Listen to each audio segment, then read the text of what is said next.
The roadmaps are really our assessment of how we can get to net zero.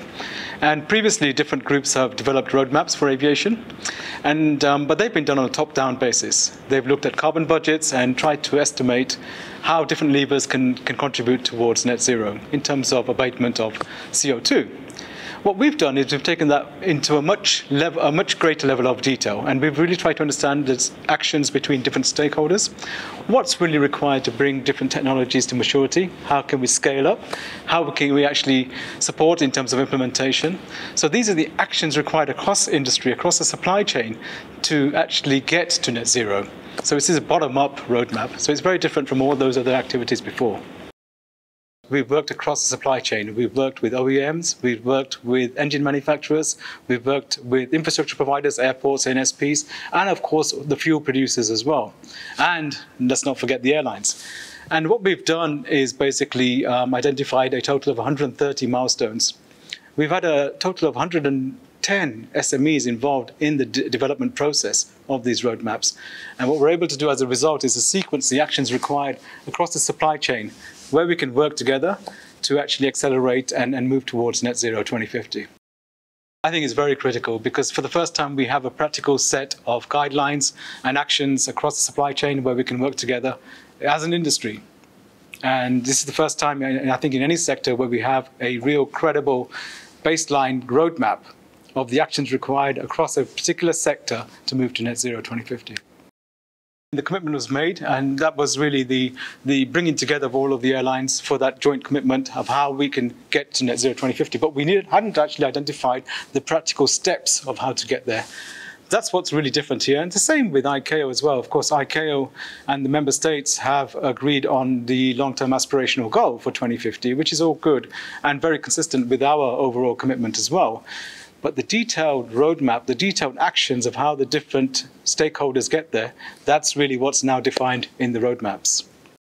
Given that aviation is one of the hardest to abate sectors, what we have done is laid out the practical solutions and the actions and sequencing of those actions to actually achieve net zero 2050. So that's the main takeaway, that we as an industry can do this working together, using what we know as solutions which are either now coming to maturity or will come to maturity. Secondly, the other main takeaway is that we are also dependent on the actions from policymakers and financiers. So if we can get the right policies to come into action at the right times, as we've indicated in our roadmaps, that's going to support the progress towards net zero 2050. But if we don't, that's going to delay things. So I think we all need to work together. This is really an action that's required across the value chain, including governments and financiers as well. It's a given that some of the technologies will develop faster. Some may require further assistance in terms of scaling up as well. Also, we might have new developments as well. So we need to track this very carefully and continue to work with industry partners so that we can make sure that the roadmaps best illustrate what is required based on the latest developments in terms of technology and other solutions as well. The feedback's been very good. Of course, we've worked with many of our stakeholders already during the development, but now that it's been shared in the public sphere, we're getting a lot of positive feedback and many inquiries as to how best they can all contribute towards supporting the actions as well. It's also quite important to remember that the roadmaps themselves, they're at an industry level. So when it comes to an individual stakeholder, be it an airline or be it a navigation service provider or a fuel producer, what actions they can take, they're quite specific as well. So we can help in terms of trying to understand what their specific contribution could be. And of course, each roadmap would vary for each stakeholder when you look at it in that level of detail.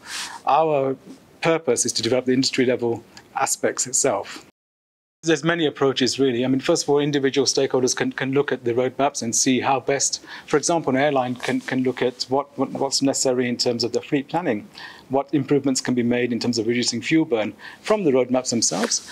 And they can also develop their own roadmaps as a consequence of that.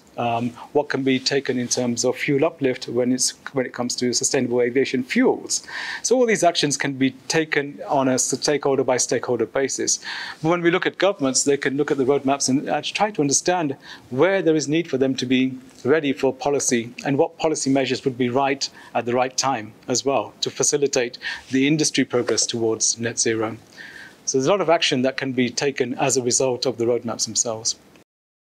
really look at the roadmaps, but also try to make sure that the policies which are in place are there to actually support, incentivize the development and the implementation of the technologies themselves. In some cases, technologies are on the maturing stage and they require assistance in terms of financial assistance, for example, from governments to accelerate their maturity. And in other cases, it's a question of scale up. In the end, of course, as aviation, we want functioning markets for the application for these different solutions. So once we have those functioning markets, then we can continue in terms of normal business processes. But until that's the case, I think legislators have to be very careful that they actually are helping to develop that market and as opposed to having solutions which are basically just going to create more costs to airlines. Continue the close collaboration, really. But also, I mean, I would extend that message to all the infrastructure partners as well, to the airports and NSPs. Everybody has a key role to play. So when we look at, you know, one of the main premises of the roadmaps is how can you actually reduce the fuel burn first off. Then, of course, all the airports and all the NSPs have a critical role to play in that. And then we look at what can be done additionally in terms of the OEMs and other fuel producers to change the fuel. And again, this is about the industry collaborating and coming together as well. And then there's further aspects we need to look at as well as to what can be done in terms of emerging technologies to capture any remaining CO2. So those are the 3 steps we need to be looking at. And it's not just about OEMs and airlines, it's across the whole value chain overall. Please do take a look at the roadmaps, but really, you know, the key message is that we do really have a definitive practical set of solutions here across the roadmaps.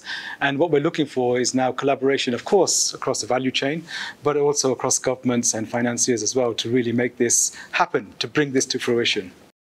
So the short-term targets are really, in terms of the steps I spoke about before, you know, first of all, we need to think about what we can do to reduce the fuel burn itself. And then we move to how can we change the fuel and recapture any carbon which is residual of that process. So short-term activity has really got to be to work across the supply chain to see what we can do to reduce fuel burn and bring those efficiencies, long overdue efficiencies into the system.